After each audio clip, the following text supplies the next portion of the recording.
Hello friend, जल्दी से आप लोग लाइव आइए ताकि हम शुरू करेंगे आज नया चैप्टर। इसका नाम है इलेक्ट्रिक करंट। ये आपका चैप्टर नंबर 3 है। तो आप लोग जल्दी से लाइव आए ताकि हम शुरू कर दें आपका इलेक्ट्रिक करंट।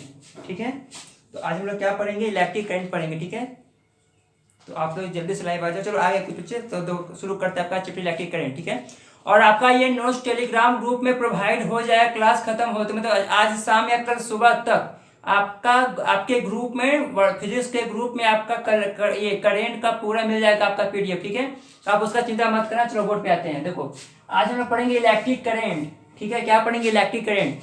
तो इलेक्ट्रिक करंट होता क्या? ठीक है, तो आपने ये बचपन से पढ़ते आए हो कि फ्लो ऑफ चार्ज मतलब कि flow of electric charge is called current. मतलब चार्ज के बहाव को क्या बोलते हैं? आप इलेक्ट्रिक करंट बोलते हैं। ठीक है, चार्ज का बहाव को मतलब फ्लो ऑफ चार्ज इसको इलेक्ट्रिक करंट। तो इसी में करंट का आपने डिफिनीशन एक पढ़ा होगा। देखो इसी में करंट का डिफिनीशन होता है, ध्यान देते रहो। I equal to Q by T. आपने ये पढ़ा होगा कि current equal to charge by time होता है, फॉर्मूला होता है। आप क्या करो, इसको याद भी कर लो क्योंकि आपका ये फॉर्मूला है करंट निकालने का। तो इसी फॉर्मूला से हम लोग एक क्या निकालते हैं? इसका डिफिनीशन निकालते हैं। पहला आपने डिफिनीशन क्या पढ़ा कि फ्लो ऑफ चार्ज इसको इलेक्ट्रिक करंट। और एक हम यहां से निकाल सकते हैं, क्या निकाल सकते हैं कि इलेक्ट्रिक करंट। आई मतलब क्या होता है? इलेक्ट्रिक करंट को करते हैं, शो करते हैं। तो electric current equal to charge per unit time. ठीक है, आप इलेक्ट्रिक करंट को एक और डिफिनेशन क्या दे सकते हैं इसको देखते हुए कि electric current equal to charge per unit time equal. आप उसको बोल सकते हैं कि charge per unit time equal electric current. आप ये भी बोल सकते हैं या flow of charge equal to current, आप ये भी बोल सकते हैं। ठीक है, आप चाहे तो दोनों बोल सकते हैं। अगर बात करें किसका यूनिट क्या होता है, ठीक है, इसका अगर बात करें किसका यूनिट बता दो, यूनिट क्या होता है, तो यहां से निकाल लो इसका यूनिट। कोलम का क्या होता है? कोलम सॉरी चार्ज का क्या होता है? कोलम होता है। और टाइम का होता है सेकेंड। ठीक है, आप यही बोल सकते हो या इसको बोल सकते हो एमीटर, एम्पियर, सॉरी इसको क्या बोल सकते हो? Ampere, AMPERE। ठीक है, एम्पियर को हम लोग डिनोट करते हैं कैपिटल ए से। तो आप या तो उसको कोलम पर सेकेंड बोल दो या इसको एमीटर बोल दो। ठीक है, आप इसको दोनों चीज बोल सकते हो। आई इक्वल टू करेंट, ये आपका क्या है? करेंट का सिंबल है, चार्ज और टाइम है। तो सिंबल अगर बोले कि इसका यूनिट क्या होगा करंट का, तो कोलम पर सेकंड या एमीटर, आप दोनों को एक लिख सकते हो। अगर बात करें कि इसका डायमेंशन क्या होगा, ठीक है, डायमेंशन, इसका डायमेंशन क्या होगा? तो इसका डायमेंशन होता है कैपिटल ए ही होता है। आप इस बात को क्या करो, याद कर, नोट कर लो। ठीक है, डायमेंशन से क्या होगा? कैपिटल ए ही होगा। ठीक है, अब देखो करंट के पास, इलेक्ट्रिक करंट के पास क्या क्या होता है? इसके पास तो एक डायरेक्शन होता है, साथ में इसका एक मैग्नीट्यूड भी होता है। ठीक है, करंट के पास क्या क्या होता है? डायरेक्शन भी होता है, साथ में मैग्नीट्यूड, मतलब दोनों होता है। ठीक है, बोथ, करंट के पास डायरेक्शन भी हो गया, मैग्नीट्यूड भी हो गया। ठीक है, अब दोनों उसके साथ होता है। और ये कौन सा क्वांटिटी है आपका? इलेक्ट्रिक करंट कौन सा क्वांटिटी है? तो आप बोलो कि ये स्केलर क्वांटिटी है, SCALAR, स्केलर, QUANTITY। तो आपका करंट स्केलर क्वांटिटी है। करंट के पास डायरेक्शन और मैग्नीट्यूड दोनों होता है। डायमेंशन का बात करें तो कैपिटल ए होता है। ठीक है, यूनिट बात करें तो कोलम पर सेकंड भी लिख सकते हैं, मीटर लिख सकते हैं। और आपका करंट का फॉर्मूला क्या हो गया? I Q by T. ठीक है, आप इससे एक डिफिनेशन बना सकते हैं क्या कि charge per unit time equal to electric current. या भी आप ये भी बोल सकते हो जो बचपन से पढ़ते आ रहे हैं आप कि फ्लो ऑफ चार्ज इसको इलेक्ट्रिक करंट। ठीक है, तो आप इसको इलेक्ट्रिक करंट को बोल सकते हैं। ठीक है, और देखो एक जगह आपका होता है 1 एम्पियर। ठीक है, 1 एम्पियर कि बताओ 1 एम्पियर किसको बोलते हैं? ठीक है, तो क्या बोलो, क्या करोगे कि आपका करंट का फॉर्मूला क्या होता है? Equal to Q by T होता है। तो क्या करोगे, चार्ज के जगह 1 कोलम पुट कर दो और टाइम जगह 1 सेकेंड पुट कर दो। तो अगर इसको सॉल्व करोगे तो क्या आएगा? 1 एम्पियर ही आएगा। देखो सब फिर से समझा रहे हैं, अब यहाँ ध्यान दो। यहाँ अगर कोई पूछे आपसे कि 1 एम्पियर क्या होता है, समझाओ, तो 1 एम्पियर कहने का मतलब क्या होगा कि आपका करंट कितना चाहिए? 1 एम्पियर, यही ना, कि आपका आई का वैल्यू 1 आना चाहिए। करंट का यूनिट क्या होता है? एम्पियर। तो पूछ रहा है कि 1 एम्पियर मतलब कि आपका आई का वैल्यू 1, मतलब कि ये पूरा सॉल्व करके 1 आना चाहिए। 1 कैसे आएगा? तो आप I इक्वल टू लिखा हुआ Q/T, charge per unit time होता है आपका करंट का। तो यहाँ दो, अगर इसको 1 कॉलम करना है तो हम चार्ज को ले लिए 1 कॉलम, टाइम को ले लिए 1 सेकेंड, सॉल्व करेंगे तो 1 एम्पियर आएगा। तो इसी 1 एम्पियर को हम लोग क्या बोल रहे हैं, जो आपका 1 एम्पियर आया इसी को हम लोग बोल रहे हैं 1 एम्पियर। तो बोल देखिए तो इसका डिफिनीशन क्या होगा। तो इसका डिफिनीशन लिखा हुआ है कि इफ 1 कॉलम ऑफ चार्ज, अगर एक coulomb charge flowing per unit time, अगर एक coulomb charge per unit time, per unit time मतलब क्या होता है, पर सेकेंड मतलब 1 सेकेंड। तो flow of 1 coulomb charge per unit time या per unit time we can say that 1 ampere current is flowing through the conductor. कहने का मतलब ये है कि जब एक coulomb charge 1 coulomb charge per unit time, ठीक है, जब एक कॉलम चार्ज को 1 सेकेंड डिवाइड कर देंगे तो जो आंसर आएगा उसी को हम लोग बोलेंगे क्या, 1 एम्पियर बोलेंगे। समझ गए। देखो अब इसी में आपका आता है क्या, देखो अब करंट निकालने का एक और फॉर्मूला, ठीक है, उसको हम निकाल रहे हैं। यहाँ ध्यान देना, कहाँ निकाले, यहाँ देखो यहाँ निकाल रहे हैं। करंट निकालने का एक और डिफिनीशन में ऐसा ये निकाल रहे हैं, फॉर्मूला निकाल रहे हैं, ध्यान दो। ये होता है आपका charge Q equal to NE। आपने ये भी क्लास 10 में पढ़ा होगा कि charge equal to number of electron into electron का जो वैल्यू होता है, ठीक है। तो इसको क्या बोलते हैं हम लोग, इनको नंबर ऑफ इलेक्ट्रॉन बोलते हैं, ठीक है। देखो नंबर ऑफ इलेक्ट्रॉन, इस एन को हम लोग बोलते हैं नंबर ऑफ इलेक्ट्रॉन। ये आपका क्यू क्या है, ये क्यू आपका चार्ज है। और ई क्या होता है 1.6 इंटू 10 के पावर माइनस 19 कॉलम, ठीक है। तो एन मतलब क्या होता है, नंबर ऑफ इलेक्ट्रॉन, किसी में कितना नंबर ऑफ इलेक्ट्रॉन है वो निकालने का फॉर्मूला होता है Q इक्वल टू NE। देखो Q इक्वल टू होता है आपका NE, ठीक है। अब यहाँ पे देखो I, करेंट क्या होता है, चार्ज पर यूनिट टाइम होता है। Charge current equal to charge per unit time. देखो चार्ज के जगह पे हम लोग NE लिख सकते हैं, करेंट इक्वल टू Q की जगह पे क्या कर दिए हम, NE कर दिए, NE/T, ठीक है। देखो अब यहाँ से एक डिफिनीशन, आपका एक यहाँ से करेंट का एक फॉर्मूला आ गया। अगर आपका देखो करंट दिया रहा है, टाइम दिया रहा है, पूछे कि किसमें कितना नंबर ऑफ इलेक्ट्रॉन होगा, तो आप यहाँ से निकाल सकते हैं। करंट पूछे, नंबर ऑफ इलेक्ट्रॉन दिया हुआ है, तो आप टाइम दिया तो आप आराम से इसको करंट निकाल सकते हैं। तो Q इक्वल टू NE, ये आप बचपन में पढ़ा हुआ है कि नंबर ऑफ इलेक्ट्रॉन बताओ कि नंबर ऑफ इलेक्ट्रॉन कितना होगा। तो क्या करते थे, इस n का वैल्यू निकालते थे, n इक्वल टू Q/E, ठीक है, आपने ये बचपन में पढ़ा होगा। बस इसी Q इक्वल टू NE को हम लोग क्या किए हैं कि Q के जगह, मतलब इस Q के जगह क्या कर दिए, NE पुट कर दिए हैं। तो NE/T ये क्या गया, एक नया डिफिनीशन है, सॉरी एक नया फॉर्मूला आ गया। आप करंट इससे भी निकाल सकते हैं, इससे भी निकाल सकते हैं, ठीक है, आप दोनों से निकाल सकते हैं। 1 एम्पियर समझिए, 1 एम्पियर क्या बोलते हैं कि जब 1 coulomb charge divide by 1 second, मतलब 1 coulomb of the flow of 1 coulomb of charge per unit second per unit time equal to 1 ampere, ठीक है। चलो इतना करने के बाद हम आगे बढ़ते हैं, ठीक है। आगे देखो, आगे क्या है, इंस्टेंटेनियस करेंट, ठीक है।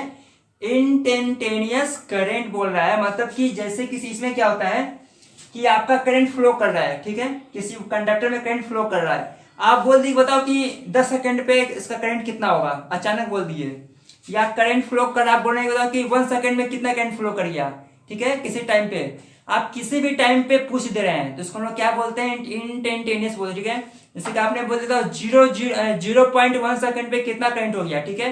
तो ये सब क्या हुआ, सब होगा इंस्टेंटेनियस करंट हो गया, ठीक है। तो डिफिनेशन क्या दिया हुआ है कि current flowing at any instant of time, मतलब किसी भी आप इंस्टेंट टाइम पे बोल दिए, मानो कि आपका कोई कंडक्टर तक करंट फ्लो कर रहा है 2 घंटा से, ठीक है। आपने अचानक बोल देता हो कि इसमें 1 सेकंड पे कितना करंट फ्लो कर रहा है, या 1 सेकंड पे कितना करंट फ्लो कर गया, या इसमें 10 सेकंड पे कितना करंट फ्लो कर गया। आप इंस्टेंट टाइम पे जब पूछते ना, इंस्टेंट टाइम पे, किसी खास टाइम पे, उसको हम लोग क्या बोलते हैं, इंस्टेंटेनियस बोलते हैं। देखो यहाँ पे क्या हम लोग क्या बोलते हैं, जगह नहीं है, चलो ये मिटा देते हैं, आप सबको मिटा दे रहे हैं। बस आपसे किसी भी टाइम पे पूछ दे, बताओ क्या होगा, अचानक कोई पूछ देगा इस टाइम पे करंट क्या होगा, तो आप उसको बोल दो क्या, इंस्टेंटेनियस टाइम पूछ रहा है, सॉरी इंस्टेंटेनियस करंट पूछ रहा है कि इंस्टेंटेनियस करंट क्या होगा। ठीक है। और इसका एक फॉर्मूला होता है आई इक्वल टू, और ये फंक्शन ऑफ टाइम का होता है, ठीक है। I equal to D Q by D T. चलो देखो,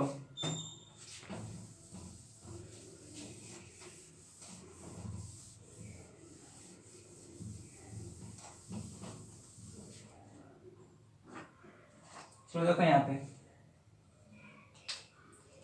मतलब बोल रहा है कि आप किसी भी इंस्टेंट टाइम पे पूछ दे रहे हैं कि करंट क्या होगा, तो उसको हम लोग बोलते हैं इंस्टेंटेनियस करंट, ठीक है। तो यहाँ से एक डिफिनेशन आता है, देखो यहाँ से एक डिफिनेशन आता है इंस्टेंटेनियस। अगर बोल दे कि निकालने के लिए, तो आप क्या लिखोगे, I equal to D Q by D T. आप एक ये भी याद कर लो फॉर्मूला को। देखो अभी तक हमने क्या क्या पढ़ा है, देखो हम यहाँ लिख दे रहे हैं, I equal to Q by T आपने पढ़ा है, ठीक है, पहला। सेकेंड आपने पढ़ा है क्यू इक्वल टू एनी, ठीक है। अगर नंबर ऑफ करेंट, ये नंबर ऑफ इलेक्ट्रॉन बोल दे निकालने के, इसको क्या बोलते हैं, नंबर ऑफ इलेक्ट्रॉन बोलते हैं, ठीक है। किसना आपने क्या पढ़ा, करंट एक और पढ़ा था कि क्यू के जगह पे आप इस एन को पुट कर दिए थे, एन ई बाई टी। और आपने एक चौथा पढ़ा इंस्टेंटेनियस करंट निकालने का क्या होता है, D Q by D T, ठीक है। अगर आपने चार फार्मूला पढ़ लिया, ठीक है। अब आगे देखो, इसी को आप बोल दे कि निकालने के लिए इंस्टेंटेनियस पॉइंट पे तो करंट, तो आप इसी फार्मूला से क्या करोगे, निकालोगे, ठीक है। चलो देखो एक क्वेश्चन आपको दे रहा है, ठीक है। क्वेश्चन देखो, क्वेश्चन आपका एक दिया हुआ है कि आपका चार्ज आपका दिया हुआ है कितना, 3t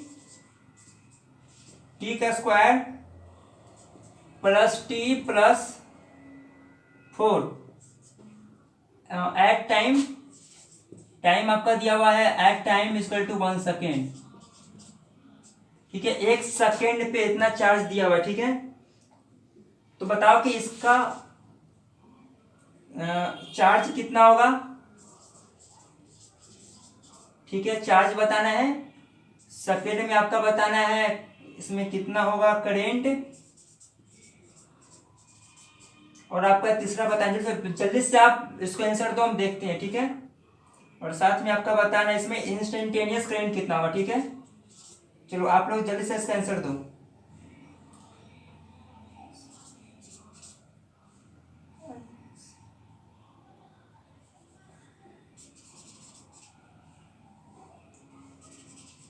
इंस्टेंटेनियस करंट आपका ये तीनों पूछा गया, ठीक है। चार्ज आपका दिया हुआ है at t equal to 1 second पे, 1 सेकेंड पे इतना चार्ज था, तो चार्ज कितना होगा, करंट कितना होगा, इंस्टेंटेनियस करंट कितना होगा, ये पूछ रहा है।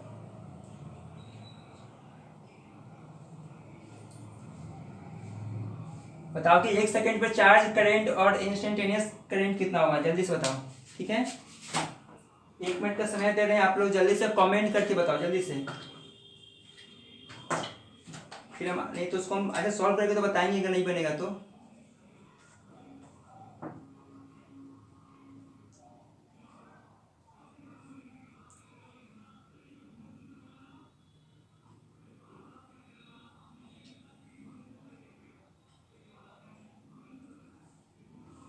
चलो अब हम बनाते हैं, ठीक है। अब देखो बोर्ड पे देखो, आपका चार्ज कितना दिया हुआ, देखो इधर आ रहा है, चार्ज आपका कितना दिया हुआ है, ध्यान दो यहाँ पे, Q equal to 3t square plus 3 plus t plus 4, ठीक है। T at equal to 1 second आपका चार्ज पूछ रहा है, तो चार्ज निकालना है आपका t इक्वल टू 1 सेकेंड। तो क्या करो यहाँ पे, देखो यहाँ पे क्या करोगे, 3t square plus t plus 4 था, तो हर टी की जगह 1 पुट कर दो, तो कितना जाएगा, 3 प्लस 1 प्लस 4, तो 4 3 7 प्लस 8, 8 कॉलम चार्ज है, ठीक है। करंट निकालने के लिए बोला है करंट कितना होगा, ठीक है। आपसे क्या निकालने का बोल रहा है, करंट। तो करंट इक्वल टू क्या हो जाएगा, करंट इक्वल टू क्या होगा, D Q by Q by T होता है करंट आपका। तो क्यू कितना इसका आया है, देखो क्यू कितना इसका आ गया, क्यू से कितना आया, 8 आया है, I equal to Q by T. Q आपका आ गया 8 कॉलम, टाइम आपका दिया 1 सेकेंड, तो 1, तो कितना होगा उसका 8 एम्पियर। इंस्टेंटेनियस पूछ रहा, मतलब क्या, I equal to D Q by D T होता है। तो अब डिफ्रेंशिएट करेंगे किसको, चार्ज को, टी के रिस्पेक्ट में। तो आपने आपको अब इसको क्या करेंगे, डिफ्रेंशिएट करेंगे। आपको सर मैथ में पढ़ा रहे हैं डिफ्रेंशिएट कैसे करेंगे। तो 3 D T square by D T plus D T by D T plus D 4/dt। ठीक है, आपको इसका करेंगे तो कितना आएगा, तो आपका इसका आ जाएगा कितना हो जाएगा 6t + 1 + 0, कांस्टेंट का 0 होता है, तो कितना आपका आ गया 6t + 1, तो टी की जगह क्या पुट कर दोगे 1, तो 6 1 7, तो 7 एम्पियर। तो आपका 1 सेकेंड पे इंस्टेंटेनियस करंट कितना आ गया 7 एम्पियर आया। आपका एवरेज करंट बोल दे तो कितना, आपका एवरेज करंट कितना हो गया 8 एम्पियर। और आपका इलेक्ट्रिक आपका इलेक्ट्रिक चार्ज कितना हो गया 8 कूलम। ठीक है, तो बस इतना ही आपका आसान सवाल था। ठीक है, अब हम आते हैं हम नेक्स्ट क्वेश्चन पे। ठीक है, देखो अब हम लोग को क्या पढ़ना है, डायरेक्शन ऑफ करंट, कि बताओ कि करंट का डायरेक्शन, अगर आप किसी भी कंडक्टर मानो वायर में करंट पास कर रहा है तो उस करंट का डायरेक्शन किधर होगा। आप लोग जल्दी से कमेंट करो, तो आप लोग कमेंट करो जल्दी से क्या होगा कि डायरेक्शन ऑफ करंट, आप डायरेक्शन ऑफ करंट को क्या जल्दी से कमेंट करो, इसका डायरेक्शन किधर होगा, करंट का डायरेक्शन किधर होगा, आप इसको जल्दी से कमेंट करके बताओ। तो देखते हैं कितने मुझे इसका राइट आंसर दे रहे हैं, तो हम बोर्ड मिटा देते हैं।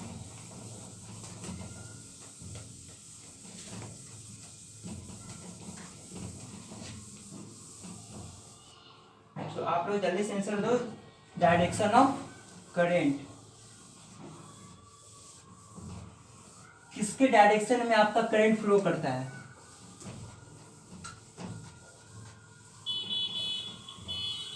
नहीं तो फिर हम आपको बताएंगे ही।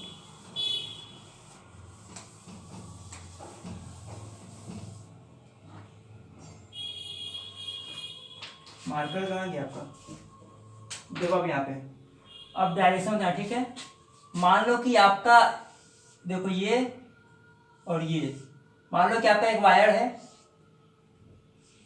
ठीक है, तो आपका देखो वायर में क्या होता है कि आपका इलेक्ट्रॉन फ्लो करता है। ठीक है, आपका प्रोटॉन फ्लो नहीं करता, मतलब पॉजिटिव चार्ज फ्लो नहीं करता है, हमेशा फ्लो करेगा आपका निगेटिव चार्ज, मतलब कि इलेक्ट्रॉन फ्लो करता है। ठीक है, तो जैसे कि मानो अगर प्लस इधर प्लस, मान लो कि आपका निगेटिव है, ये प्लस है। ठीक है, तो अगर बात कर दें यहाँ पे देखो प्लस चार्ज है अगर, तो इसका डायरेक्शन क्या होगा, प्लस और माइनस है, तो प्लस का डायरेक्शन किधर होगा, इधर होगा, इस प्लस का इधर होगा, इस प्लस का भी किधर होगा, इधर होगा। ठीक है, और निगेटिव चार्ज, मान निगेटिव चार्ज है सब, तो इसका डायरेक्शन किधर होगा, इधर होगा।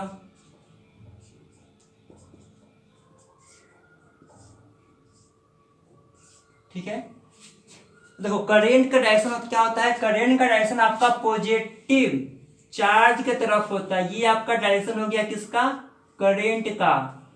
करंट का डायरेक्शन किधर होता है, पॉजिटिव चार्ज के डायरेक्शन में होता है, इस बात को याद रखना। ठीक है, अगर आपसे ऑब्जेक्टिव पूछ दे कि चार्ज का डायरेक्शन किधर होता है, क्या बोलोगे, बोलोगे कि चार्ज का डायरेक्शन पॉजिटिव चार्ज के तरफ होता है। लेकिन कंडक्टर सब में क्या होता है कि आपका प्लस चार्ज तो फ्लो करता नहीं है, आपका निगेटिव चार्ज फ्लो करता है।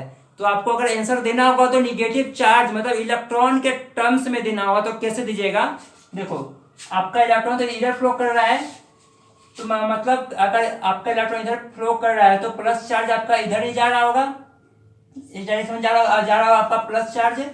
तो क्या करो आप इसको आराम से इसका अपोजिट कर दो कि आपका ये करंट का हो गया डायरेक्शन। ठीक है, तो उसको डिफिनेशन क्या दे सकते हो, तो आपको हम बता रहे हैं डिफिनेशन देखकर कि flow of positive charge is taken as a direction of electric current, मतलब फ्लो ऑफ पॉजिटिव चार्ज, जिधर आपका पॉजिटिव चार्ज का बहाव है, जिस तरफ आप पॉजिटिव चार्ज जा रहा है उधर ही हम लोग करंट का डायरेक्शन लेते हैं। बट लेकिन वी नो डेट, लेकिन हम लोग जानते हैं कि इलेक्ट्रॉन फ्लो इन कंडक्टर, कि आपके कंडक्टर में क्या होता है, इलेक्ट्रॉन फ्लो करता है। ठीक है, हम लोग क्या जानते हैं कि कंडक्टर में क्या फ्लो करता है, कंडक्टर में इलेक्ट्रॉन फ्लो करता है। तो हम लोग क्या बोलेंगे, electron flow in the so direction of the electric current is opposite flow of the electron. इसी कारण हम लोग ये बोल सकते हैं कि आपका जो करंट का डायरेक्शन होगा वो opposite to the electron direction, मतलब कि जिस डायरेक्शन में इलेक्ट्रॉन जा रहा है उसके अपोजिट डायरेक्शन में क्या जाएगा, इलेक्ट्रिक करंट का डायरेक्शन। सिंपल समझो, क्या समझाना चाह रहे हैं आपको हम, कि जिस डायरेक्शन में आपका निगेटिव चार्ज फ्लो करेगा, ऐसा कंडक्टर में तो पॉजिटिव चार्ज फ्लो करता नहीं, निगेटिव चार्ज फ्लो करता है, तो जिस डायरेक्शन में आपका इलेक्ट्रॉन फ्लो कर रहा है उसके अपोजिट डायरेक्शन में क्या फ्लो करेगा, करंट फ्लो करेगा। अगर आपका इलेक्ट्रॉन अगर इधर जा रहा है तो करंट आपका इधर जाएगा, ठीक है, एक दूसरे का अपोजिट होगा, ठीक है। प्लस चार्ज का डायरेक्शन और इलेक्ट्रिक करंट का सेम होता है, और इलेक्ट्रॉन और इस करंट का क्या होता है, अपोजिट होता है, समझ गए। बस आपका इतना ही इसमें लिखा अपोजिट डायरेक्शन ऑफ इलेक्ट्रॉन, तो बोल देना कि opposite to the direction of electron, ठीक है। आप क्या बोलोगे, opposite to the direction of the electron, मतलब इलेक्ट्रॉन के डायरेक्शन का अपोजिट, समझ गए। इसको हम लोग क्या बोल सकते हैं, डायरेक्शन ऑफ करेंट को, डायरेक्शन ऑफ कोई पूछ दे आई मतलब करेंट का, तो क्या बोलोगे, opposite to the direction of the electron, electron के डायरेक्शन का अपोजिट। अगर आपका इलेक्ट्रॉन देखो सब इधर फ्लो कर रहा है तो करंट आपका इधर फ्लो कर रहा है, इधर फ्लो कर रहा है, ठीक है।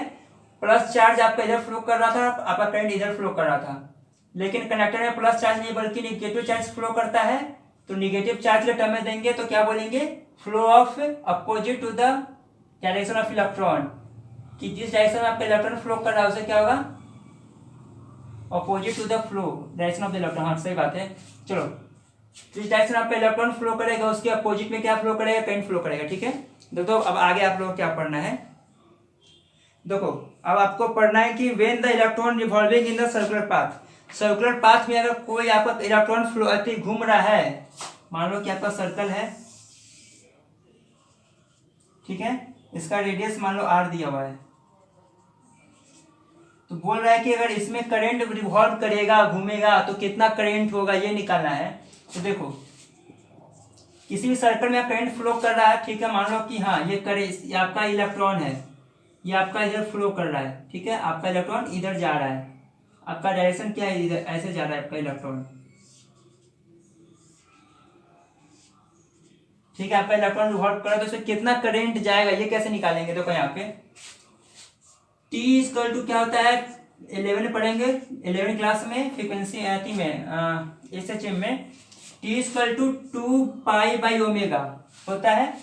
ओमेगा इक्वल टू क्या होता है, देखो हम यहाँ लिख रहे हैं ओमेगा, देखो यहाँ लिख रहे हैं ओमेगा इक्वल टू क्या होता है, V बाई आर, आपका होता है ना omega equal to V by R, इसको हम लोग क्या बोलते हैं, ओमेगा बोलते हैं। तो टाइम पीरियड निकालने के लिए इसका क्या रहेगा, 2 पाई बाई ओमेगा, तो आप क्या करो 2 पाई बाई ओमेगा की जगह वैल्यू पुट कर दो, क्या होगा V बाई आर, तो V हो जाएगा नीचे, बाई चल जाएगा ऊपर में, तो आपका ये हो गया क्या 2 पाई R बाई V, ठीक है। चलो अब देखो यहाँ से आपका निकालना है आपका करंट क्या होता है, Q बाई T चार्ज, मतलब क्या इलेक्ट्रॉन भर दोगे वहां पे, जितना दिया रहा है चार्ज आपका 1 कॉलम 10 कॉलम 50 कॉलम 100 कॉलम जितना दिया रहा है भर देना, तो ये Q बाई T, ठीक है। तो टाइम पीरियड क्या हो जाएगा सर्कल का, सर्कल का टाइम पीरियड लेके चलेंगे तो 2 पाई बाई ओमेगा होता है, तो ओमेगा का वैल्यू पुट कर दिया से V बाई ओमेगा होता है, आपने शायद तो सर्कुलर मोशन में पढ़ा होगा, सर्कुलर मोशन में शायद पढ़ा होगा आपने, ठीक है, क्लास 11 का चैप्टर पढ़ना था आपको। तो आप यहाँ पुट कर दिए ओमेगा, ओमेगा का वैल्यू पुट किए तो कितना आ गया 2 पाई R बाई V, तो हम यहाँ कर दो 2 पाई R, V चल जाएगा आपका ऊपर, तो एक यहाँ से क्या आ गया Q by V by 2 pi by omega 2 pi by R, तो करेंट का एक यहाँ से डिफिनेशन आ गया, ठीक है, करेंट का एक डिफिनेशन यहाँ से क्या आ गया, Q V by 2 pi R। Circular path में अगर आपका इलेक्ट्रॉन फ्लो करेगा तो कितना होगा, आप क्या करो बस यहाँ से वैल्यू पुट कर दो, जितना दिया रेडियस रख दिए, जितना आपका इलेक्ट्रॉन यहाँ पे दिया रहा है, ठीक है, यहाँ पे Q कितना है, E है, अभी तो यहाँ पे E पुट कर दो, और आपका E क्या है, वेलोसिटी, जितना वेलोसिटी से आपका इलेक्ट्रॉन इसमें क्या कर रहा है, मूव कर रहा है, ठीक है, यह आपका क्या हो गया वेलोसिटी, वेलोसिटी हो गया, यह आपका हो गया रेडियस, आपका ये चार्ज आपका दिया हुआ है, तो बस आप यहाँ पुट कर दो। देखो कैसे निकाले हम लोग, पहले इसका हम लोग निकाल लिए time period 2 pi by omega. Omega कितना होता है, v/r होता है, ठीक है। तो आप यहाँ पे क्या किया, v/r पुट कर दिया, v/r। अब करंट इक्वल टू q/t होता है, तो चार्ज वही रहेगा। टाइम पीरियड पे क्या करोगे आप, इसको पुट कर दोगे। तो हम यहाँ क्या किया कि पुट कर दिया इसको, ठीक है। यहाँ पे फिर सो सॉल्व आपका जो ये आ गया, इसको हम लोग क्या बोलेंगे, करेंट बोलेंगे। कि सर्कुलर पाथ में कितना आपका करेंट है वो निकालने का फॉर्मूला क्या होता है, q/2πr। समझ गए। चलो अब आगे पढ़ते ओम्स लॉ। क्या पढ़ना है हमको अब, ओम्स लॉ, OHMSLAW। अब आपको क्या पढ़ना है, ओम्स लॉ क्या होता है, ठीक है। तो क्या बोलता है कि अकॉर्डिंग टू ओम्स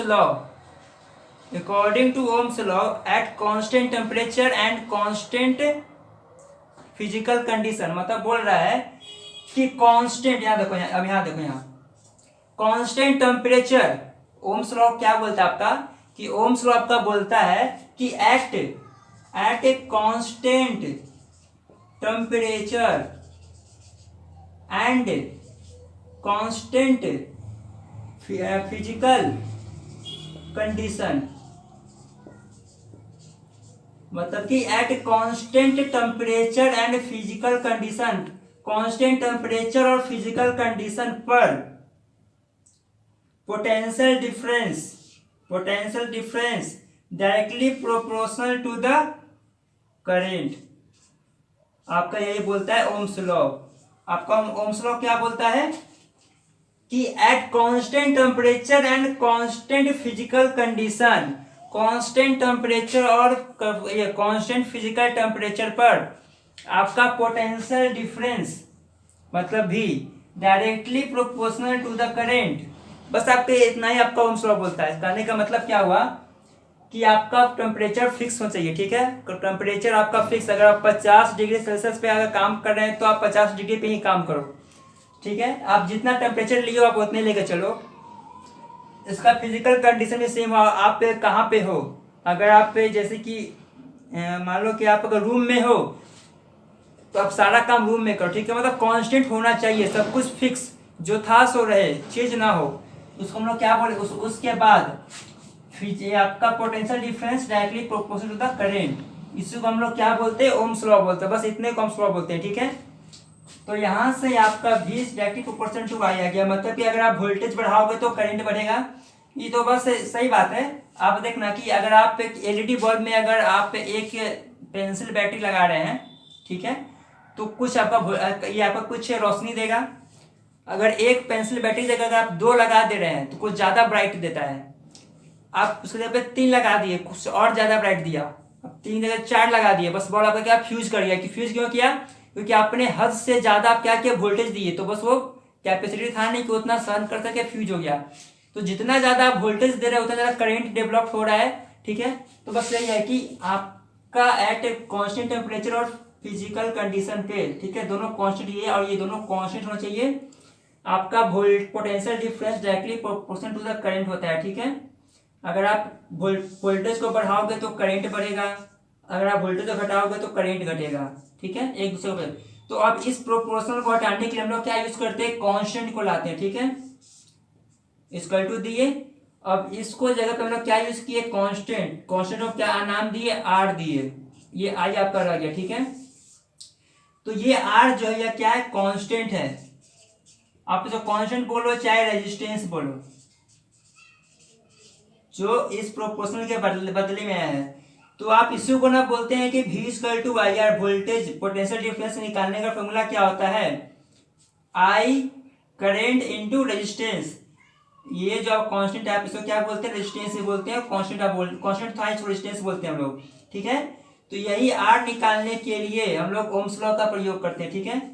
अब ये क्या रेजिस्टेंस आपका है, रेजिस्टेंस निकालने के लिए V/I कर दो या V इक्वल टू I/R कर दो। V इक्वल टू IR होता है, सॉरी, V इक्वल टू क्या देगा, IR। तो आपका देखो ओम्स लॉ से क्या निकला, V इक्वल टू IR निकला कांस्टेंट लॉ से। At constant temperature and constant physical condition पर V directly proportional to the current, इसको हटाने के लिए हम लोग यूज करते हैं कांस्टेंट, जिसको हम लोग क्या बोलते हैं, रेजिस्टेंस बोलते हैं। तो यहाँ से एक डिफिनीशन, एक फॉर्मूला क्या क्रिएट हुआ कि V equal to I R, V equal to I R, जिसको हम लोग क्या बोलते हैं, ओम्स लॉ बोलते हैं। ठीक है, इसको हम लोग क्या बोलते हैं, ओम्स लॉ बोलते हैं। तो देखो अब ओम्स लॉ, अब देखो अब यहाँ पे ग्राफ बनाने के लिए बोला जाए। ठीक है, क्या बोला जाए, ग्राफ, कि ओम्स लॉ का ग्राफ बनाओ।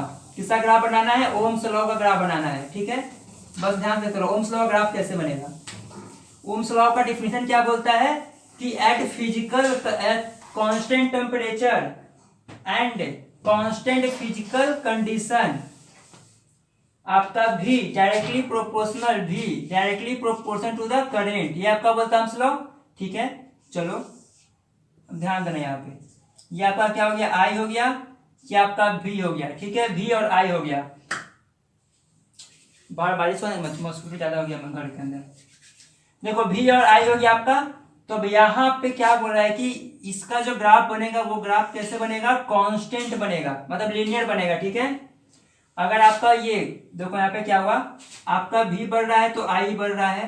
देखो यहाँ पे आपका वोल्टेज बढ़ रहा है तो करंट बढ़ रहा है, या करंट बढ़ रहा है तो वोल्टेज क्या हो रहा है, इंक्रीज हो रहा है। देख रहे हो ना, ये क्या होता है, V directly proportional to the I, जितना ये बढ़ेगा उतना ये बढ़ेगा, या जितना ये बढ़ेगा उतना ये बढ़ेगा। आपका ग्राफ दी गया, ये ग्राफ GRAPH। ठीक है, आपका ग्राफ हो गया, ये समझ गए। चलो इस बात को नोट कर लो, ऐसे भी आपके नोट्स में दिया हुआ है तो आप इसको नोट नहीं करोगे फिर भी चलेगा। ठीक है, तो अब हम आगे आते हैं। अब आगे दो, आगे क्या पढ़ना आपका, आगे आपको पढ़ना है रेजिस्टेंस। अब रेजिस्टेंस का प्रॉपर्टी। ठीक है, रेजिस्टेंस क्या करता है, करंट को फ्लो करने में थोड़ा क्या करता है, उसको तकलीफ देता है। ठीक है, रेजिस्टेंस क्या करता है, इलेक्ट्रॉन को फ्लो करने में थोड़ा सा तकलीफ देता है, यही होता है क्या, नहीं, हाँ, करंट के फ्लो करने को क्या करता है, अपोज करता है। रेजिस्टेंस क्या करता है, it's oppose the flow of electric current, मतलब करंट को फ्लो करने का ये क्या करता है, रोकने का मदद करता है। ठीक है, देखो डिफिनेशन से क्या बोलता है, चलो अब आते हैं। देखो resistance, it is the property of conductor, यह कंडक्टर का एक प्रॉपर्टी है, which oppose the flow of current, जो कि करंट को फ्लो करने से क्या करता है, रोकता है। आपका रेजिस्टेंस क्या करता है, आपका रेजिस्टेंस क्या काम करता है कि करंट को फ्लो करने से रोकता है। ठीक है, आपका रेजिस्टेंस क्या काम करता है, तो करंट जो आपका फ्लो कर रहा है, जो करंट आपका चल रहा है उसको आगे बढ़ने से क्या करेगा, उसको रोकेगा, उसी को हम लोग क्या बोलते हैं, रेजिस्टेंस बोलते हैं। ठीक है, तो रेजिस्टेंस कैसे निकालेंगे, आपने ओम्स लॉ से एक डिफिनेशन निकाला था, क्या ओम्स लॉ आपका क्या बोला था, V equal to I R, आप ओम्स लॉ से निकाले थे। ठीक है, तो पूछ रहा है रेजिस्टेंस कितना हो जाएगा, रेजिस्टेंस I, ये आपका रेजिस्टेंस हो गया। ठीक है, आपका रेजिस्टेंस का क्या हो गया, एक फॉर्मूला निकालने के लिए बोल दे रेजिस्टेंस कैसे निकालेंगे, तो V बाई आई कर दो, V equal to I R, हाँ V equal to I R, तो R equal to V by I कर दो, आप वहां से निकल जाए रेजिस्टेंस। रेजिस्टेंस क्या करता है, तो ये कंडक्टर का प्रॉपर्टी है। ठीक है, अब रेजिस्टेंस आपका कंडक्टर का प्रॉपर्टी है जो अपोज करता है, मतलब रुकावट लाता है करंट को फ्लो करने में। और आपका करंट फ्लो कर रहा है तो वो क्या करेगा, अपोज करेगा कि तुम करंट यहाँ से फ्लो मत करो। ठीक है, क्या करेगा, अपोज करता है करंट को फ्लो करने से। ठीक है, आप बात करते हैं इसका यूनिट कि बताओ कि रेजिस्टेंस का यूनिट क्या होता है। आपने क्लास 10 में पढ़ा होगा कि रेजिस्टेंस का यूनिट होता है ओम, OHM, ओम। आप इसका अगर बात करें रेजिस्टेंस का यूनिट UNIT, यूनिट क्या होता है, तो रेजिस्टेंस का यूनिट होता है आपका, देखो पहले यहाँ से निकालो, ये क्या है, रेजिस्टेंस का यूनिट वोल्ट, V से क्या होता है वोल्ट, I से क्या होता है एम्पियर। तो वोल्ट पर एम्पियर बोल सकते हो उसको, या आप इसको बोल सकते हो ओम, OHM। ओम का सिंबल क्या होता है, ऐसे कर दो, आपका ओम हो गया।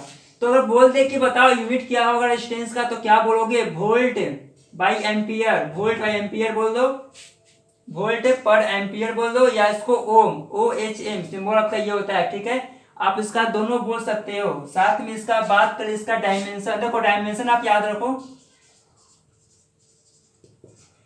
इसका डायमेंशन क्या होगा। ठीक है, तो क्या करो, देखो वोल्ट का डायमेंशन क्या होता है, आपको समझाया गया था वोल्ट का, इसका होता है एम एल स्क्वायर टी का पावर -3 और ए इनवर्स। ये आपका किसका हो गया, वोल्ट का करंट। करंट का क्या होता है, करंट का तो आपको आते आते बताया था, करंट का आपका कैपिटल ए होता है, ठीक है। तो उसको सॉल्व कर दोगे तो यहां से कितना जाएगा आपका, एम एल स्क्वायर टी का पावर -3 और ए का पावर -2। आपका ये क्या आ गया, डायमेंशन आ गया। किसका आ गया आपका डायमेंशन, रेजिस्टेंस का डायमेंशन कितना आ गया, एम एल स्क्वायर टी का पावर -3 और ए का पावर -2। ये आपका डायमेंशन किसका आ गया, रेजिस्टेंस का आ गया, ठीक है। यूनिट क्या होता है, वोल्ट पर एम्पियर बोल दो या ओम बोल दो, ठीक है। आप दोनों यूज कर सकते हो, आपका जो मन सो यूज करना, ठीक है। अब देखो, अब बोल रहा है कि 1 ओम रेजिस्टेंस कितना होता है। जैसे कि आपने 1 एम्पियर क्या बोला था कि 1 flow of 1 coulomb of charge per unit time, ठीक है। तो यहां भी सेम करेंगे कि flow of 1 volt of charge per unit current, ठीक है। कि 1 वोल्ट मतलब 1 एम्पियर में जितना फ्लो कर जाए उसको हम लोग क्या बोलेंगे, 1 एम्पियर। देखो 1 एम्पियर में क्या था कि अपने 1 कॉलम लिया था, 1 सेकेंड लिया था, तो मतलब 1 कॉलम आया था। तो सेम चीज यहाँ भी करेंगे आप, कहाँ पे, यहाँ पे, मतलब 1 क्या निकालना है आपका, 1 ओम निकालने के लिए, ठीक है। कि 1 ओम रेजिस्टेंस कैसे निकालेंगे, तो आप क्या करो, 1 वोल्ट ले लो और 1 करंट ले लो, 1 एम्पियर करंट ले लो। तो जो आपका आंसर आएगा वो क्या होगा, आपका जो आंसर आएगा वो क्या होगा, तो होगा 1 ओम्स रेजिस्टेंस होगा। इसका डिफिनेशन क्या बोलता है कि व्हेन 1 वोल्ट पोटेंशियल डिफरेंस, मतलब कि 1 वोल्ट इज अप्लाइड, जब आप अप्लाई कर रहे हैं तो, and 1 ampere current flow through the conductor, 1 volt, ठीक है, 1 वोल्ट और 1 एम्पियर करंट जब आप लेने के बाद हम लोग क्या बोल सकते हैं कि वो क्या है, 1 ओम रेजिस्टेंस है। देखो सही से कैसे होगा, आपने वोल्ट ले लिया 1 वोल्ट और एम्पियर ले लिया 1 एम्पियर, तो सॉल्व करें कितना आएगा, 1 ओम ही आएगा। तो आप यही तो पूछ रहे हैं कि 1 ओम रेजिस्टेंस कितना होगा, तो हमने क्या बोला कि 1 वोल्ट ले लो, 1 भी और साथ 1 एम्पियर, तो आपका यही तो आया 1 ओम। तो डिफिनेशन ये दिया हुआ है कि when 1 potential difference of the conductor, कि 1 volt potential difference is applied, जब 1 वोल्ट पोटेंशियल डिफरेंस अप्लाई कर रहे हैं पर यूनिट 1 एम्पियर करेंट, कितना, 1 एम्पियर करेंट, तो हम लोग क्या बोल सकते हैं कि हमारे पास क्या आया, हमारे पास 1 ओम रेजिस्टेंस आया। आपका डिफिनेशन ये लिखा हुआ है, ठीक है। आपको नोट्स मिल जाएगा, आप चिंता मत करना, टेलीग्राम ग्रुप में, फिजिक्स के टेलीग्राम ग्रुप में आपका सेम टू सेम नोट्स मिल जाएगा, क्योंकि मच्छर काफ़ी ज़्यादा काट रहा है यहाँ पे, दिन है तब भी। चलो अब कुछ फैक्टर पे आते हैं, ठीक है। रेजिस्टेंस, जैसे कि रेजिस्टेंस का क्या काम है कि करंट को रोकना, ठीक है। करंट अगर आपका फ्लो कर रहा है तो रेजिस्टेंस का काम है उसको रोकना। तो कुछ फैक्टर होता है, ठीक है। कुछ फैक्टर पे निर्धारित आपका रेजिस्टेंस है। तो क्या क्या फैक्टर, आपका 3 ऐसे फैक्टर है, ठीक है।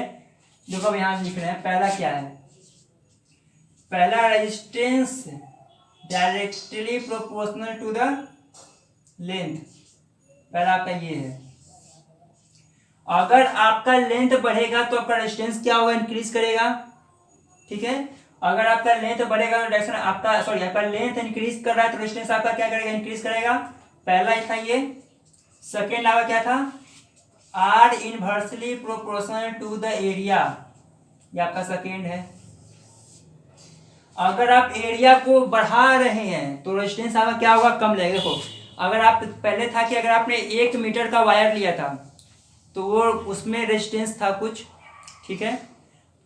मान लो कि 1 एम्पियर में आपने लिया था, 1 मीटर तार लिया था, ठीक है। तो उसमें रेजिस्टेंस था आर, ठीक है, कैपिटल आर था 1 मीटर में।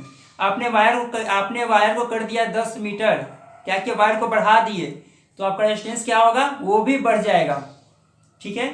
जितना से बढ़ेगा तो भी 10 बढ़ जाएगा। 1 में आर था, 10 में कितना हो जाएगा, 10 आर हो जाएगा, ठीक है।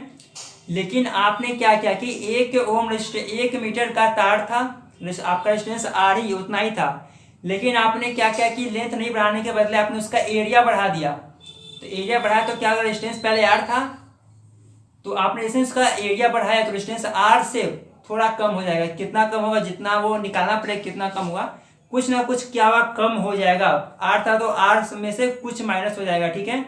तो ये बोल रहा है कि अगर आपने लेंथ बढ़ाएंगे तो रेजिस्टेंस आपका बढ़ेगा, लेंथ घटाएंगे तो रेजिस्टेंस घटेगा। और एरिया में क्या होता है, अगर आपका एरिया बढ़ेगा तो रेजिस्टेंस आपका घटेगा, एरिया घटेगा तो रेजिस्टेंस आपका इंक्रीज करेगा, ठीक है। एक दूसरे के क्या होता है, अपोजिट होता है, इसलिए हम लोग इसको क्या बोलते हैं, इनवर्सली बोलते हैं, इनवर्सली प्रोपोर्शनल। इसको क्या बोलते हैं, डायरेक्टली बोलते हैं, ठीक है। एक होता है आपका डिपेंड करता है किस पे, तो nature, NATURE, nature of material पे। आपका ये सारा क्या रेजिस्टेंस का ही बात कर रहे हैं, ठीक है, RESISTNC, आपका हम सारा रेजिस्टेंस का ही बात करें, ठीक है। तो आपने लेंथ बढ़ाया तो आपका रेडियस बढ़ा, एरिया आपने बढ़ाया तो रेजिस्टेंस कम गया, आपने एरिया को कम किया तो रेजिस्टेंस आपका बढ़ गया। और तीसरा आपका होता है नेचर ऑफ मटेरियल, जैसे कि अगर आप पे ले रहे हैं तांबा तो उसका कुछ और रेजिस्टेंस होगा, ठीक है। आपने लिया कॉपर तो उसका कुछ और रेजिस्टेंस होगा, आपने गोल्ड लिया, सिल्वर लिया, तो हर मटेरियल का अपना अपना रेजिस्टेंस होगा, ठीक, किसी का कम किसी का ज्यादा होगा। आपने मेटल लिया, मेटल का अपना रेजिस्टेंस होगा, मतलब हर चीज का अपना अपना उसका रेजिस्टेंस होता है, रेजिस्टेंस होता है, ठीक है। समझ गए कि डिपेंड किस पे करता है, मटेरियल पे करता है, हर चीज का अपना अपना क्या होगा, रेजिस्टेंस होगा। कॉपर हो, मतलब मेटल हो, गोल्ड हो, सिल्वर हो, सबका, सिल्वर अल्युमिनियम हो, सबका अपना अपना क्या होगा, रेजिस्टेंस होगा, ठीक है, सबका सेम नहीं होता है। तो देखो अब यहाँ से एक आता है आपका, इसको हम लोग बोलते हैं, देखो यहाँ से आप क्या करोगे, आप देखो हम कहाँ पे लिखे, रुक जाओ, मिटा दे रहे हैं, थोड़ा सा मिटा दे रहे हैं, इसको मिटा दे, इसको मिटा रहे हैं क्योंकि समझाना है, ठीक है। देखो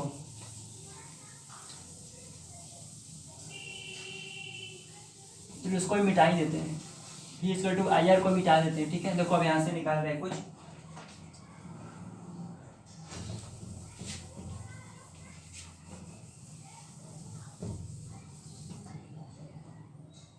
देखो अब क्या करो कि इसको आप 1 बोल दो, इसको 2 बोल दो, ठीक है। तो अब दोनों को सॉल्व करो, ठीक है। आपका एक रेजिस्टेंस सॉल्व क्या होता है, R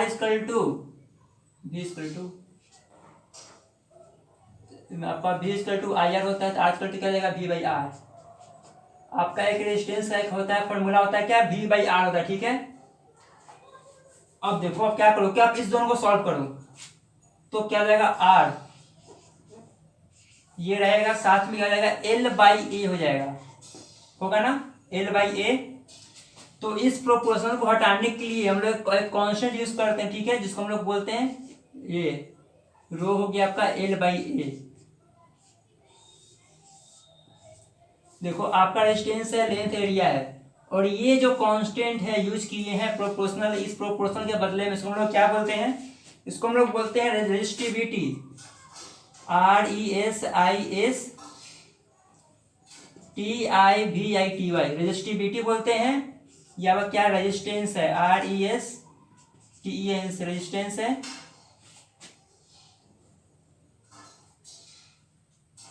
आपका ये रेजिस्टेंस हो गया, ये आपका क्या हो गया, रेजिस्टिविटी हो गया, ठीक है। इसको हम लोग क्या बोलते हैं, रेजिस्टिविटी, इसको बोलते हैं रेजिस्टेंस। ये कहाँ से आया है, आपने इस प्रोपोर्शन को हटाया तो क्या आ गया, आपका रेजिस्टिविटी आ गया, ठीक है। देखो अब यहाँ से क्या हुआ, आपका क्या आ गया, एक फॉर्मूला आ गया, आप तो क्या करोगे, याद करोगे। अभी तक आप देखें कितना कितना फॉर्मूला बन रहा है डिफिनेशन से ही, प्रोपोर्शन हटा रहा है, कांस्टेंट आ जा रहा है। देखो जैसे कि था क्या, ओम्स लॉ में, वहां पे आपने हटाया प्रोपोर्शनल तो वहां पे क्या गया था, R आया था, R जिसको हम लोग क्या बोलते हैं, रेजिस्टेंस बोलते हैं। यहाँ पे आपने हटाया इसको, यहाँ पे आपने हटाया इसको, प्रोपोर्शनल यहाँ पे क्या गया, रो आया, उस रो को आपने क्या बोलते हैं, उसको हम लोग बोलते हैं रेजिस्टिविटी बोलते हैं, ठीक है। तो इसी टाइप का आपका काफी आगे जब पढ़िएगा तो और ज्यादा आएगा, ठीक है। तो अब आगे देखते हैं। अब देखो रेजिस्टिविटी और स्पेसिफिक रेजिस्टिविटी, देखो आप जो है ना, इसको आप इसको रेजिस्टिविटी बोल दो या इसको आप बोल स्पेसिफिक रेजिस्टेंस बोल दो, स्पेसिफिक SPECIC, स्पेसिफिक रेजिस्टेंस। आप इसको दोनों चीज बोल सकते हैं, ठीक है, रेजिस्टिविटी भी बोल सकते हैं और स्पेसिफिक रेजिस्टेंस भी बोल सकते हैं, ठीक है। आप इसको दोनों बोल सकते हो, रेजिस्टिविटी बोल दो या स्पेसिफिक रेजिस्टेंस बोल दो, ठीक है, आप इसको दोनों चीज बोल सकते हो। अब दिखाओ, अब ये किसी पे डिपेंड करता है, ये जो आपका रेजिस्टिविटी वो डिपेंड करेगा किस किस पे। जैसे कि आपका रेजिस्टेंस था कि लेंथ बढ़ाए तो आपका ये बढ़ गया, एरिया बढ़ाए तो कम गया। तो ठीक उसी तरह आपका जो ये स्पेसिफिक रेजिस्टेंस है वो किस पे डिपेंड करता है, तो वो कैसे निकालेंगे। देखो अब यहाँ से क्या करो, देखो यहाँ पे स्पेसिफिक रेजिस्टेंस इक्वल टू क्या हो जाएगा, L/RA। यही ना होगा आपका स्पेसिफिक रेजिस्टेंस, यही होगा आपका L/RA। ठीक है, अब देखो यहाँ पे ये आपका डिपेंड किस पे कर रहा है, लेंथ पे कर रहा है, एरिया पे कर रहा है और डिस्टेंस पे कर रहा है, तीनों पे कर रहा है। अगर आप लेंथ बढ़ाओगे तो स्पेसिफिक रेजिस्टेंस क्या होगा, इंक्रीज करेगा। अगर आपने एरिया बढ़ाया तो आपका ये रो क्या करेगा, डिक्रीज करेगा। अगर आपने रेजिस्टेंस बढ़ाएंगे तो भी डिक्रीज करेगा। ठीक है, मतलब कि बोल सकते हैं कि आपका ये specific resistance directly proportional to the ये इसको क्या बोलते हैं, लेंथ, और inversely proportional to the 1/RA।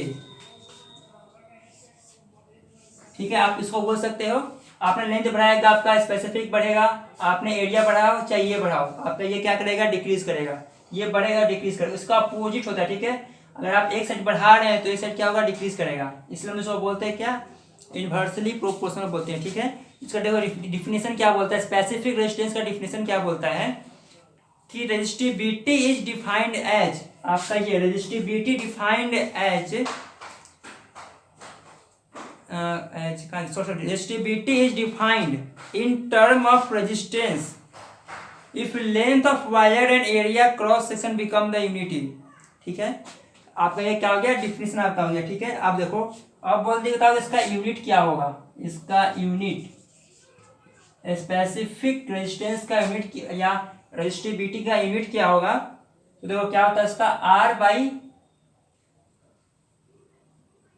अरे अरे गलती हम लिख दिए, देखो यहाँ पे गलती कर दिए हैं, यहाँ से निकालेंगे तो बाई क्रॉस मल्टीप्लाई करेंगे तो आएगा, नीचे जाएगा यहाँ पे तो हो जाएगा RA/L होगा। ठीक है,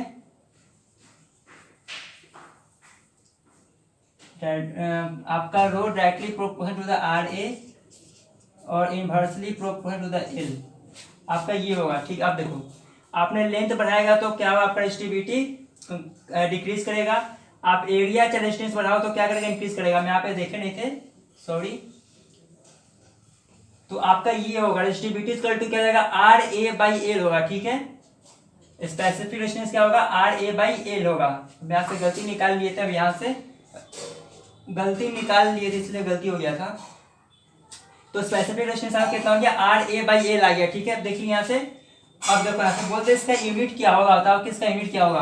अब यहाँ ध्यान दो, रेजिस्टेंस का क्या होता है, ओम होता है, एरिया क्या होता है, मीटर स्क्वायर होता है, और लेंथ का क्या होता है, मीटर। इस मीटर से ये कर गया तो ओम मीटर। ओम मीटर क्या आएगा इसका, स्पेसिफिक रेजिस्टेंस, और क्या रेजिस्टिविटी क्या आएगा, इसका यूनिट क्या आएगा, ओम मीटर आएगा। ठीक है, क्या आएगा इसका यूनिट क्या आएगा, ओम मीटर आएगा। ठीक है, अब बात करें इसका डायमेंशन कितना होगा, इसका डायमेंशन कितना होगा। तो डायमेंशन ओम, मतलब ओम किसका होता है, रेजिस्टेंस का होता है। रेजिस्टेंस का डायमेंशन क्या होता है, M/L² T⁻³ और A⁻²। ये आपका किसका होता है, ओम का होता है। ओम किसका होता है, आपको रेजिस्टेंस का है ना, ओम यूनिट होता है। तो ये तो रेजिस्टेंस लिखा हुआ है, साथ में मीटर लिखा हुआ है। मीटर मतलब क्या, लेंथ। L से मल्टीप्लाई करो, कितना आएगा, M/L³ T⁻³ A⁻²। तो ये आपका क्या आएगा, डायमेंशन आ जाएगा। ठीक है, अभी हमने डायमेंशन कहाँ से निकाला, हमने यहाँ से निकाल लिया डायमेंशन। कैसे, तो ओम था, ओम किसका होता है, रेजिस्टेंस का होता है। तो ठीक, रेजिस्टेंस का हमने यहाँ पे लिख दिया, और एम मतलब क्या, लेंथ होता है। लेंथ का आपने यहाँ पे क्या क्या पुट कर दिया, दोनों को मल्टीप्लाई कर दो तो इतना आपका क्या आ जाएगा, डायमेंशन आ जाएगा। ठीक है, चलो अब आगे पढ़ना आपका करंट डेंसिटी। ठीक है, करंट डेंसिटी को सिंबल किससे करते हैं, जे से करते हैं। करंट डेंसिटी किससे सिंबल डिनोट करते हैं, तो करंट डेंसिटी को हम लोग डिनोट करते हैं जे से। ठीक है, तो करंट डेंसिटी का डिफिनेशन क्या बोलता है, पहले ये समझ लेते थे। देखो क्या बोल रहा है, current flowing per unit area, current flowing per unit area density. दो क्या बोल रहा है, देखो जो बोल रहे हैं उसको लिख रहे हैं। देखो हम यहाँ पे लिख रहे हैं current flowing through per unit area equal to current density. आपका ये क्या डिफिनीशन बोल रहा था, तो आपका ये क्या डिफिनीशन आप बोल दे कि बताओ कि करेंट डेंसिटी क्या होता है, तो क्या बोलोगे current flowing through current per unit area, तो इक्वल टू करेंट डेंसिटी। क्या बोलोगे करेंट पर यूनिट एरिया। आगे देखो current per unit area equal to current density, एक ये भी फॉर्मूला होता है। और इसका एक और दिया हुआ है charge flowing per unit area per unit time equal to current. एक और दो क्या बोल रहा है charge per unit area per unit time equal to current density. देखो और लगा दो, आपका डिफिनीशन में क्या बोल रहा था कि flow of current per unit area equal to current density या flow of charge per unit area per unit time. तो देखो दोनों तो सेम चीज बोल रहा है, सिर्फ बोलने का क्या लैंग्वेज चेंज हो गया है कि आई के जगह पे हम लोग क्या किए, देखो आई इक्वल टू क्या होता है क्यू बाई टी होता है। तो इसी क्यू बाई टी को क्या किया आप पुट कर दिए क्यू बाई टी को, ठीक है। इसको क्या किए, देखो ये जो आपका दिख रहा है इसको हम लोग क्या बोलते हैं आई बोलते हैं। तो बस हमने आई के जगह पे क्या किया, इसका आई का फॉर्मूला जो होता है I equal to Q by T, बस इसी चीज को वहां पे क्या क्या पुट कर दिया गया है, ठीक है। तो वहां से हमने बोल दिया क्या करेंट आ गया, मतलब एक नया फॉर्मूला है कि charge flow of charge per unit area per unit time equal to current density, ठीक है। तो बस इसी को हम लोग क्या बोलते हैं करेंट डेंसिटी बोलते हैं, ठीक है। इसको डिनोट किससे करते हैं करेंट डेंसिटी को, तो हम इसको डिनोट करते हैं कैपिटल जे से, ठीक है। अब देखो अब इसमें क्या आपको बोल रहा है कि करेंट डेंसिटी आई बाई ए होता है। और बात करें इसका यूनिट, यूनिट क्या होता है, देखो अब यहाँ पे इसका हम यूनिट खिचड़ी बन गया पूरा, देखो मिटा दे रहे हैं, मार्कर भी नीचे गिर गया।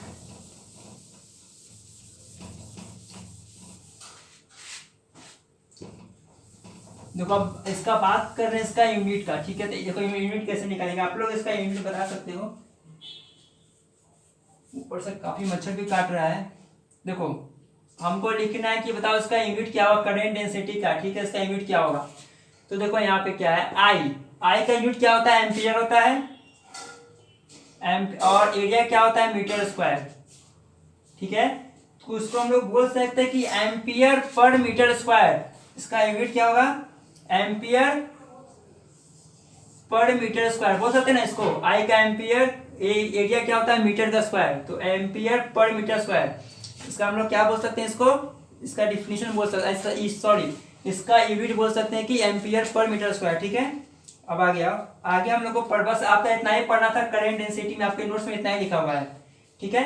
अब आगे चलते हैं। आगे आपका है कंडक्टेंस, ठीक है। स्पेलिंग लिखना जरूरी है, देखो हम यहाँ पे लिख रहे हैं CONDUCTANCE कंडक्टेंस। इसको लोग डिनोट किससे करते हैं कैपिटल जी से, कैपिटल जी से होता है करेंट डेंसिटी, कैपिटल जी से होता है कंडक्टेंस। तो कंडक्टेंस का डिफिनीशन क्या होता है, आपके नोट्स में क्या लिखा हुआ है, तो आपके नोट्स में लिखा हुआ है reciprocal of resistance is known as conductance, मतलब रेसिप्रोकल ऑफ रेजिस्टेंस। तो आप कंडक्टेंस क्या होता है, तो रेसिप्रोकल ऑफ रेजिस्टेंस, रेजिस्टेंस का उल्टा कर दो तो क्या निकल जाएगा कंडक्टेंस निकल जाएगा, मतलब G इक्वल टू 1/R, मतलब आपका यही हो गया कंडक्टेंस। अगर इसका बात करें यूनिट, तो इसका यूनिट क्या हो जाएगा, तो ओम का इनवर्स हो जाएगा। इन होगा आपने क्या किया कि आपने रेजिस्टेंस को उल्टा कर दिया, उसी को कंडक्टेंस बोल रहे हैं कि रेसिप्रोकल ऑफ रेजिस्टेंस, रेजिस्टेंस का उल्टा को हम लोग बोलते हैं कंडक्टेंस। तो भाई रेजिस्टेंस का यूनिट होता है ओम, तो आप उसका उल्टा कर दो, मतलब ओम इनवर्स 1/ओम क्या हो जाएगा, मतलब ओम पे पावर -1, ये क्या हो जाएगा आपका कंडक्टेंस का हो जाएगा सिंबल। और कंडक्टेंस का एक और हम लोग बोलते हैं, ये बोलो चाहे महो बोलते हैं, महो MHO, देखो MHO बोल दो या ओम का इनवर्स बोल दो, आप ये दोनों यूनिट यूज कर सकते हो, ठीक है। बहुत जगह आप केवल MHO यूज कीजिएगा महो, ठीक है। आपका ये ओम तो रेजिस्टेंस का होता है और OHM लिखते हैं ओम का, ठीक है। तो बस ऐसा क्या किया आपने कंडक्टेंस में, क्या किया आपने रेजिस्टेंस का ये ओम का पावर -1 कर दी क्योंकि इन्वर्स करना था, और OHM को क्या किए HMO कर दिए, ठीक है। कहाँ देखो यार, ये हो गया कंडक्टेंस। इसका यूनिट आपका होता है ओम का इनवर्स, या एक होता है क्या महो MHO, आप दोनों में यूज कर सकते हो, इसका यूनिट में यूज कर सकते हो, ठीक है। इसके यूनिट में क्या कर सकते हो, दोनों आप यूज कर सकते हो, ठीक है। अब हम बात करते हैं इसके कंडक्टिविटी पे। उससे पहले हम क्या करते हैं, पूरे बोर्ड को एक बार अच्छे से क्लीन कर देते हैं, ठीक है। तब तक आप लोग थोड़ा सा बर्दाश्त कर लो, थोड़ा सा वेट कर लो, वेट।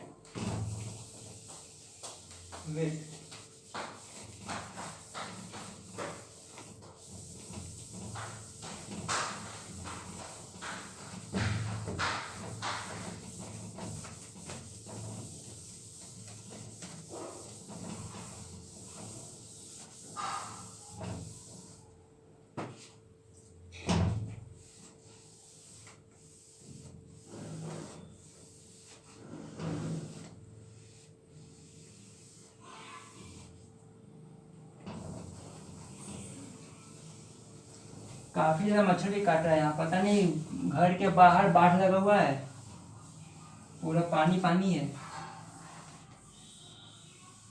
अभी चल रहा है सावन, नहीं तो मछली मार के खाते उसी में से। सामने मछली है लेकिन नहीं मार पाते हैं, सावन चल रहा है ना, नहीं तो कितना मछली को हम लोग पकड़ पकड़ के खा गए रहते, पका पका कर। चलो आगे आते हैं। आगे आप लोग क्या बताना था कंडक्टिविटी बता, ठीक है। क्या होता है कंडक्टिविटी, स्पेलिंग क्या होता है CONDUCTIVITY।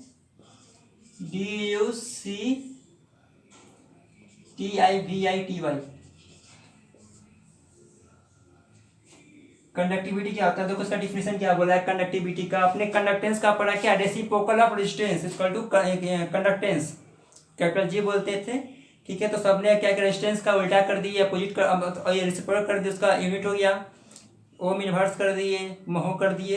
अब आपसे पूछ रहा है कंडक्टिविटी, ठीक है, तो इसको क्या बोलते हैं। तो डिफिनेशन आपके नोट्स में लिखा हुआ है यही कि it is the reciprocal of resistivity. ये भी आसान था रेजिस्टिविटी का अब उल्टा, मतलब कि इसका रेसिप्रोकल, तो क्या बोल देंगे उसको कंडक्टिविटी। देखो कंडक्टिविटी को हम लोग डिनोट किससे करते हैं, सिग्मा से। किससे करते हैं, सिग्मा से करते हैं। तो ये क्या बोल रहा है, रेसिप्रोकल ऑफ रेजिस्टिविटी, इसको हम करते हैं रो से, मतलब सिग्मा इज इक्वल टू 1/रो। आपका इसको क्या बोलते हैं, कंडक्टिविटी। यही बोलता है कि रेसिप्रोकल ऑफ स्पेसिफिक रेजिस्टेंस, या आप उसको बोल दो रेजिस्टिविटी बोल दो। रेसिप्रोकल कर दिया उसका, किसके इक्वल हो गया ये सिग्मा की, क्या बोलते हैं कंडक्टिविटी बोलते हैं। तो जो यूनिट इसका होगा, इसका क्या करेंगे, इनवर्स लगा देंगे, मतलब उसको अपोजिट कर देंगे। देखो ऐसा क्या होता है, अगर बात करें यूनिट, तो इसका यूनिट क्या हो जाएगा, ओम इनवर्स, साथ में हो जाएगा मीटर का इनवर्स, ठीक है। तो आपका इसका स्पेसिफिक रेजिस्टेंस का यूनिट क्या होता था, ओम मीटर होता है ना, ओम मीटर इसका। तो आपने इसका क्या किया, रेसिप्रोकल कर दिया, हम लोग क्या बोलते हैं कंडक्टिविटी बोलते हैं। तो ये आपका कितना जाएगा, तो 1/रो, और एम क्या मीटर है, तो आप इसको ऐसे लिख सकते हो ना, ओम का इनवर्स एम का इनवर्स। तो बस इतना ही कंडक्टिविटी आपको नोट्स में दिया, बस इतना ही आपको जानना है कंडक्टिविटी क्या होता है, कि रेसिप्रोकल ऑफ स्पेसिफिक रेजिस्टेंस या रेजिस्टिविटी, इसको हम लोग बोलते हैं कंडक्टिविटी। इसका यूनिट होता है ओम इनवर्स और मीटर इनवर्स। समझ गए, बस आपको इतना ही बोलना था। अब आते हैं, देखो आपको आगे में क्या पढ़ना है देख लेते हैं। अब आपको पढ़ना है ड्रिफ्ट वेलोसिटी, ठीक है। क्या पढ़ना है, ड्रिफ्ट वेलोसिटी। देखो हम यहाँ पे लिख रहा है, देखो यहाँ पे आगे आप लोगों को पढ़ना है ड्रिफ्ट, DRIFT, ड्रिफ्ट वेलोसिटी। इसको डिनोट किससे करते हैं, V और छोटा सा D लगा देते हैं, इसको हम लोग क्या बोलते हैं, ड्रिफ्ट वेलोसिटी। क्या बोलते हैं, ड्रिफ्ट वेलोसिटी बोलते हैं, ठीक है। बहुत मच्छर काट रहा है। देखो इसमें क्या बोल रहा है, आपका डिफिनीशन नोट्स में लिखा हुआ है, average velocity by which electron move in the current is called drift velocity. मतलब तो आपका क्लास यहीं पे कंप्लीट करना है, ठीक है। नेक्स्ट क्लास में आपको हम शुरू करेंगे ड्रिफ्ट वेलोसिटी से, ठीक है। दिख रहा है आपका ये ड्रिफ्ट वेलोसिटी, तो आपका हम कल शुरू करेंगे ड्रिफ्ट वेलोसिटी से, ठीक है। आधा क्लास हम यहीं पे क्या कर रहे हैं, खत्म कर रहे हैं। कल हम शुरू करेंगे ड्रिफ्ट वेलोसिटी, ठीक है। Tata bye, good night.